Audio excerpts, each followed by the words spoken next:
Sveiki visi atvykę į Linelis Ride kanalą. Nusikelkime į laikus, kai seksas buvo saugus, o motosportas pavojingas. Yamaha R1. Motociklas buvo pristatytas 98 metais, 2002 metais buvo išleistas modelis su kuro įpurškimo sistema. Konkreti Yamaha yra 2003 metų su kuro įpurškimo sistema ir daugiau nieko. 111 kW, 105 N, esi tu ir motociklas. Tai yra laikai, kai visą laiką, kai vertini tokius motociklus, senus motociklus, kuriam 20 ir daugiau metų, tai reikia nusigelti tuos laikus. Mes dabar labai esam tokie drąsūs sakyti, ai, čia šūdas, čia to nėra, čia to nėra, čia to nėra. Grįžkim atgal. 2003 metai. Šitas motociklas buvo visiška bomba. Į šitą motociklą visi žiūrėjo didesnėm akim, negu dabar žiūri į R1, į RR ar į ten kokią Aprilia RSV. Čia buvo, kai gamintojai iš tikrųjų rungtyniavo tarpusavį. Kas padarys geriau, kas išspaus daugiau, kas sugalvos kažkokią tai naujesnę technologiją. Ir čia tos technologijos jos buvo naujos. Dabar tos technologijos jos yra tiesiog atnaujintos ir rasti metodai, kaip išlengvinti kažkokias, tai sakykime, gamybinės ten metalus, medžiagas ir taip toliau ir vis dar padaryti, kad jisai laikytų. Lambo orange spalva. Tai iš tikrųjų konkretus motociklas yra perdarytas, padarytas jam detailingas. Tai bent jau savininkas man atsiuntė nuotrauką, parodė, kad čia yra Lambo orange spalva. Man šitas motociklas atrodo įdomiai, jisai atrodo gražiai ir jisai tikrai neatrodo, kad jam 20 metų. Važiuoja šitas motociklas labai įspūdingai.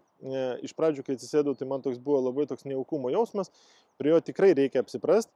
Motociklas yra tikrai tam, kuris sugeba vadovautis ne tik tai savo adrenalino pojūčiais, bet turi galvą ant pečių ir motociklas, kuris tavęs negelbės.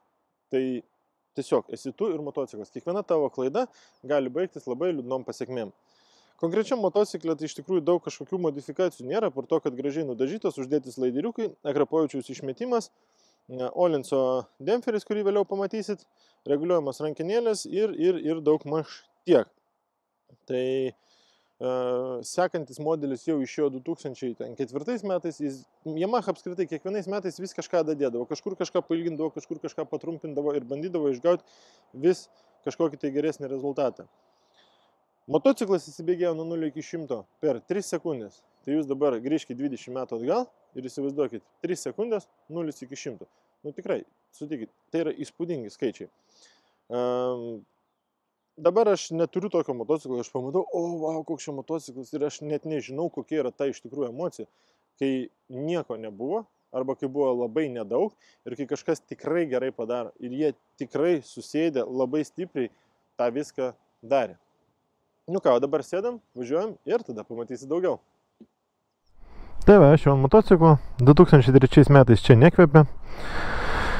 Turim Olenso demperį, kuris buvo uždėtas savininko, turim reguliuojamą pakabą priekyje ir prietaisų skydelį. Tai vat Yamaha su savo spynelėm ir raktais turėjo tokių niuansų, tai vat jisai nesisuka, jisai užstringa, tai reikia jį palenkti šiek tiek žemyn ir tada tiesiog pasukti. Kaip 2003 metam turim tikrai nemažai ir neblogai, tai turim elektroninį spidometrą, dar čia galim pasižiūrėti Trip 1, Trip 2 motociklo ridą, turim temperatūrą, tepalo lemputę, shift indicatorių, tachą ir čia yra papildomai sumontuotas bėgių indikatorius. Jokių laikrodžių, jokių nesąmonių, jokių nieko. Tiesiog tu, motociklas važiuoji, matai greitį, matai apsukas ir kada reikia perjungti bėgį, kai neturi laiko pasižiūrėti. Viskas labai paprasta. Tai ką?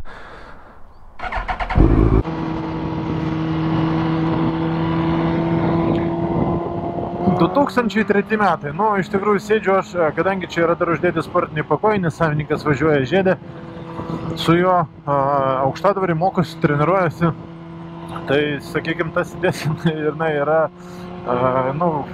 švelniai tariant, labai nepatogi. Bet aš puikiai galiu suprasti, kam tas yra daroma ir jeigu ten tau reikia apvažiuoti 5 ratus, tai tau yra, kitaip tu negali tiesiog sėdėti, tau reikia šitos sėdėsenos. Jeigu tau reikia kažkur tai pavažinėti, pakrūzinti, tai tada jau tai yra kitas reikalas. Šiaip pati sėdėsena iš principo, tai jinai yra visai smagi, apart to, kad dabar tie pakojai užkelti yra. Ir Yamaha jinai būtent ir darė, kad tie tolimesni motociklai jie taptų vis patogesni, sakykime, tam ilgesniam kažkokiom tai kelionėm miestui ir, road legal, sakykime taip. Šiaip iš tikrųjų, aš, kai tik tai man parašė, aš labai norėjau paimti šitą motociklą, bet aš kažkokių tai didelių lūkesčių neteikiu ir man pakankamai sunku yra, kai tiek daug motociklų visokiausių pravažiuoju, po to darosi vis sunkiau lyginti. Ir kai aš sakau, nusikelkite į tuos laikus, tai aš sakau dėl to, kad iš tikrųjų mes negalim lyginti su šiandieniniais motociklais, nes vis tiek visos sistemos, sėdynės ten ir taip toliau, viskas